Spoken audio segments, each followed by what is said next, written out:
Welcome into the WalterPicks Fantasy Football Show. My name is Avery. I'm here with my co-host and CEO of WalterPicks himself, Sam Factor. We are starting with the AFC East in this video, and we will be going with the Bills.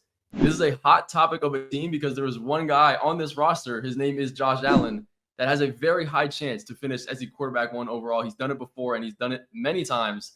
So we'll go ahead and start with Josh Allen. Last year, he finished as the quarterback 2 overall, 24.1 fantasy football points. That is a lot of fantasy football points, and a lot of it came from his rushing upside. Probably not as much as you might think, because he was the quarterback 7 in rushing yards at 33 per game. That's not that high. Yeah, Josh Allen is as safe as a bet as it gets in fantasy football. 5 straight years he's been a top 3 quarterback in fantasy football points per game. We really haven't seen him go under 24 fantasy points per game in basically 5 straight years. No. So there's really not a safer bet than Allen. I think the bigger question is, where are we taking him in drafts, Avery? Because I historically do not want to be the first person in my draft to take a quarterback, especially when Lamar Jackson will often go later. We're actually right now in the WalterPicks app, we have Lamar Jackson projected slightly ahead. He was better last season. He should have been the MVP if it wasn't for the MVP fatigue, but in fantasy too, he was just straight up better than Josh Allen last season. He has a little bit more of the rushing yard potential, maybe a little less of the rushing touchdown potential than Josh Allen, but super close. And you're often getting Lamar a few picks after. So I prefer the value there, I think, a little bit more. But like, where in drafts are you starting to take to Allen in a 12-team PPR draft? Usually, I'm never a guy that goes quarterback early. I just like the values that you can get later. And if you can stack, if you go late, 2 quarterbacks, one that might be a little bit more safe and one that has a lot of upside, that's typically my strategy. And when one quarterback goes, multiple are going in a close pick range after that. If Lamar goes, Allen is going, Hurts is probably going somewhere near there. He's going at an ADP in the second round. That is too early for me. But if you want a top quarterback, he's going to be one of the guys that you have to take. I'm okay with Lamar Jackson. I think he has an equal chance. To me, those are the top 2, like S+ tier of quarterbacks. And then we drop down to the Jaden Daniels, the Jalen Hurts, the guys that might have a little bit more of risk, especially with the amount of touchdowns that Jalen Hurts is getting. Yeah, for me, I like the value of Hurts and Daniels if they're going like a full round 2 after, which I have seen in some drafts. I think they're the only other 2 guys that can get to this Allen and Lamar tier. There's a story you can tell yourself. Otherwise, though, I'm punting the position until much later. Some quarterbacks we're going to talk about on just a little bit later today with the Jets and Pats that I'll be targeting later as well. But it's tough for me to pull the trigger on Allen in round 2 when there's still league-winning running backs and receivers on the board. The same thing with round 3. I don't think I'm going to have too many teams with Josh Allen where he's going this year, but I understand the pick where he's going as well. In best ball, I will say I'm a little bit more inclined to take him because he's capable of just winning you one of those playoff weeks, and it's pretty easy to stack the rest of this team. No one else on this team really has too high of an ADP. The next highest is James Cook, who we can talk about next. I think James Cook, one of the guys that we are most down on in the WalterPicks app compared to last year, largely because of the touchdown regression that's coming. He had a 7.6% touchdown rate last year. If you look at the history of running backs coming off seasons with touchdown rates this crazy, I mean, he was almost scoring once out of every 10 times he was touching the ball last season. You almost always see this regress down below 5%. I'm not convinced he's the best goal line back on the team. We're talking about Ray Davis here maybe at the same time. But Ray Davis showed a little bit of promise as a rookie. He's heading into year 2. Obviously, Josh Allen here to steal touchdowns as well. It wasn't like James Cook had this massive goal line role either. He scored a lot of these touchdowns outside of the 10-yard line. The offense can obviously score a lot. So not to say James Cook doesn't have high touchdown potential. It's just not as high as what we saw last season. So yeah, we're pretty far behind in the WalterPicks app because of this. We're projecting him to regress pretty significantly, like almost half the touchdown rate is what we're projecting from last year. So he's down at RB19 in our PPR ranks. He's getting drafted at running back 15, running back 14 in round 3. Pretty much in every platform. So he's probably going to end up on my do not draft list, which is a little scary because he is coming off a pretty strong season. Are you in on fading James Cook for the touchdown rate regression concerns? Yeah. So James Cook is an interesting case for me because he finished as a top 10 guy last year. And unlike some of the situations we've seen before, he's kind of getting baked into the touchdown regression already. He's going outside, usually the top 15 running backs. I know WalterPicks, we haven't ranked almost outside the top 20, pick 47. I think that's more realistic. I think the WalterPicks rank takes into the touchdown regression that is inevitably going to come.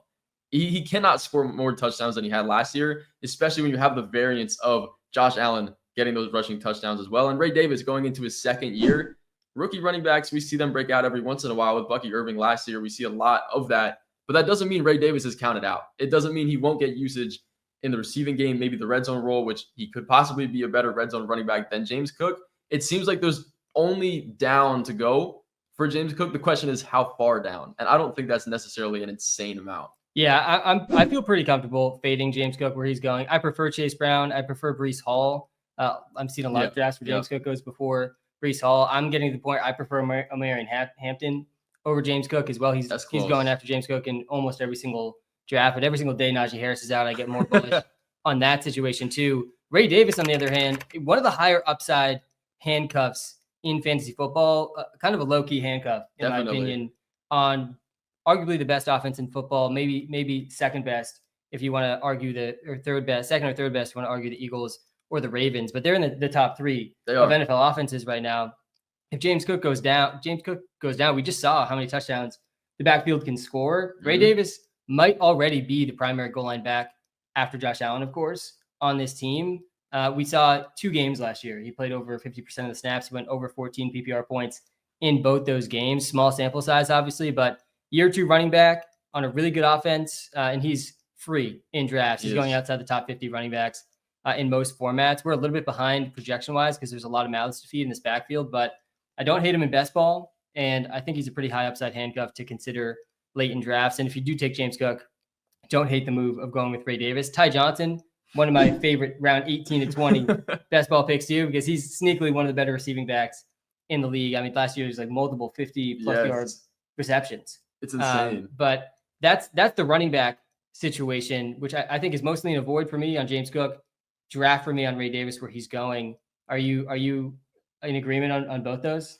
I'm in agreement on James Cook because I like other guys going around his ADP better. I don't think he's going to be a complete trap on the year, but there is, again, a lot of variance with that situation. But the wide receivers are really what I'm interested in because I have seen a lot of buzz and a lot of free targets to go around for whoever this one ends up being. We'll start with Khalil Shakir. We have Keon Coleman and Josh Palmer.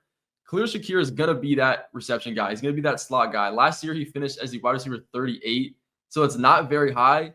Last year, they didn't have that much different competition either. Keon Coleman had a slow year. Amari Cooper was not amazing for when he was playing. Khalil Shakir, 12.2 fantasy points per game, but he does not drop passes. He is going to get targeted, and when he does, he will turn it into something. He's great yards after the catch, and he's going outside the top 40 wide receivers in most draft sites. So I think, going back to what we talked about with Josh Allen, if you're going to take Josh Allen, take a swing at grabbing one of these wide receivers because somebody has to be fantasy viable. Yeah, I agree with you in best ball for sure. I'm grabbing at least one of these receivers probably too. And I think Kincaid, who we'll get to soon, is in the mix here as well. In season long, though, I kind of view this a lot like the Packers where I'm out. Like this is just starts it nightmare. Khalil Shakir has a nice floor in PPR that I can get behind at the cost, but he's not going to win leagues. Like every single one of these guys could have over a 20% target share any given week with across Shakir, Coleman, Palmer, throw Kincaid in there too. They signed Elijah Moore. They did. This offseason. He's been getting some reps with the ones as well. He's kind of similar to Shakir. I don't hate him as a backup to Shakir. Okay. But I just think this team's going to rotate a lot of receivers around. We also have on this team Curtis Samuel still in the mix. He's, I think, already hurt. He was pretty much hurt all of last season. So we'll see if he's actually able to stay in the mix. But this was also one of the most run-heavy teams in the league last year because the offense was so good. So you got a run-heavy situation on a team that will spread the ball around. I mean, we just listed 5 or 6 guys. Yeah. Realistically, any given game could lead the team in targets. So yeah, it just seems like a starts-at nightmare to me. I don't think any guy is going to have this consistent weekly floor and ceiling that I look for in fantasy. I'll probably pass on all these receivers in season long. Best ball is a bit of a different story. I do like Keon Coleman probably the most here and Josh Palmer at his cost too. Because they're both just capable of a 150-yard, 2-touchdown game. If that comes in week 17 in best ball, you're in the money. But yeah, I'm pretty out, I think, on all of these receivers in season-long drafts. I can get behind taking Josh Allen early, but I'm not going to end up doing that in many drafts.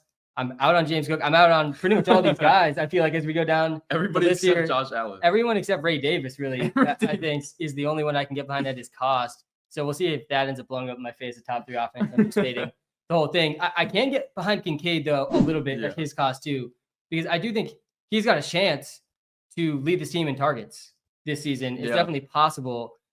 The Dawson Knox still being here, like that's definitely held him back a little bit in fantasy last year. Definitely he had a disappointing season in terms of his expectations last year. I think took a step back a bit from 2023. Yeah, he averaged 9 points per game as a rookie. I'm just pulling it up here in the WalterPicks app in front of us. 7.8 points per game.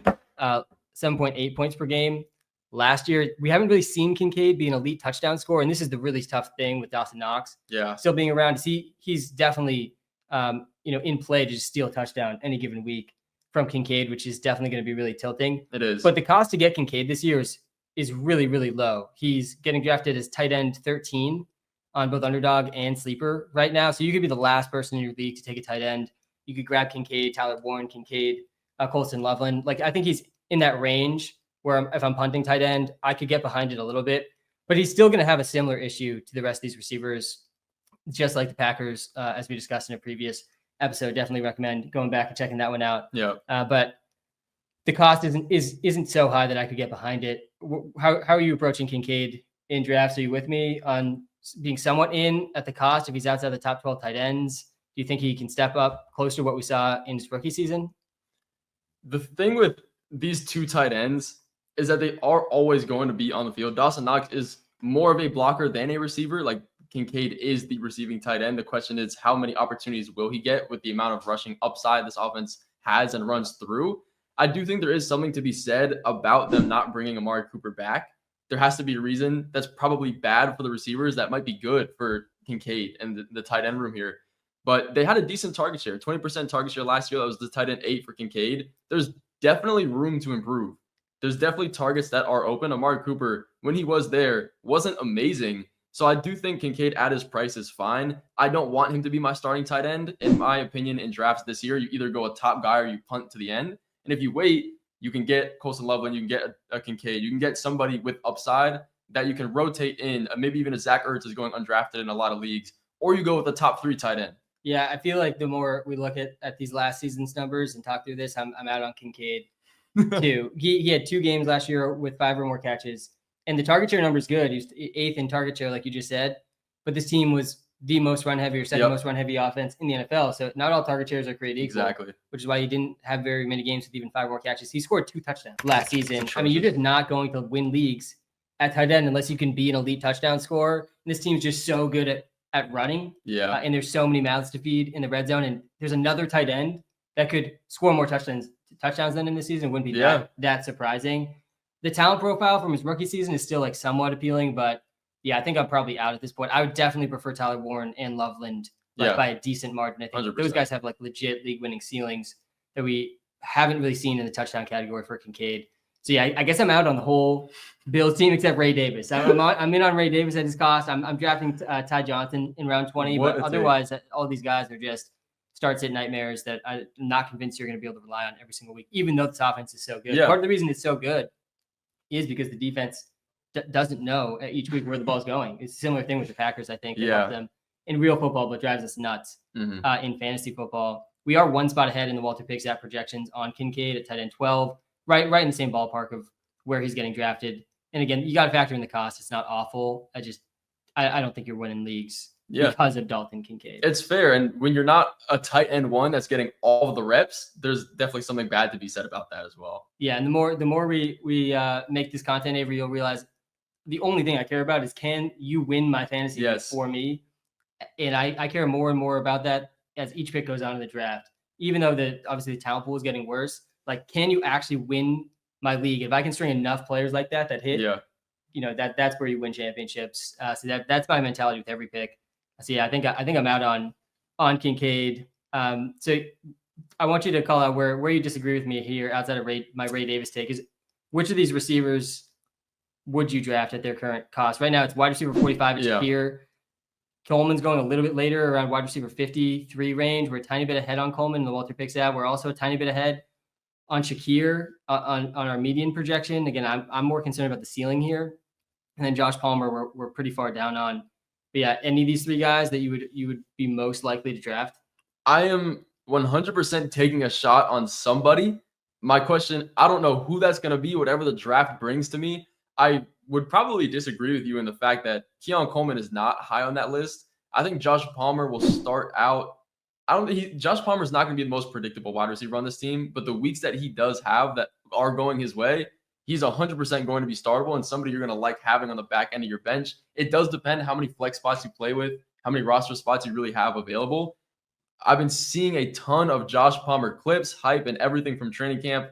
We try not to let that affect our opinions too much, but it goes back to the fact there is no one in this offense. They did give Josh Palmer a big contract this offseason too. That is definitely notable. I think it was like 3-year, $36 million range, a contract. Like this guy's going to play type of contract. They did lose Mac Hollins as well, who played some of that deep role that I think Palmer will play this year. So that definitely think he could surprise a bit. But I mean, in redraft leagues, he's probably going undrafted in every single draft. In best ball, he's going, I think, around 17, 18, 16 range.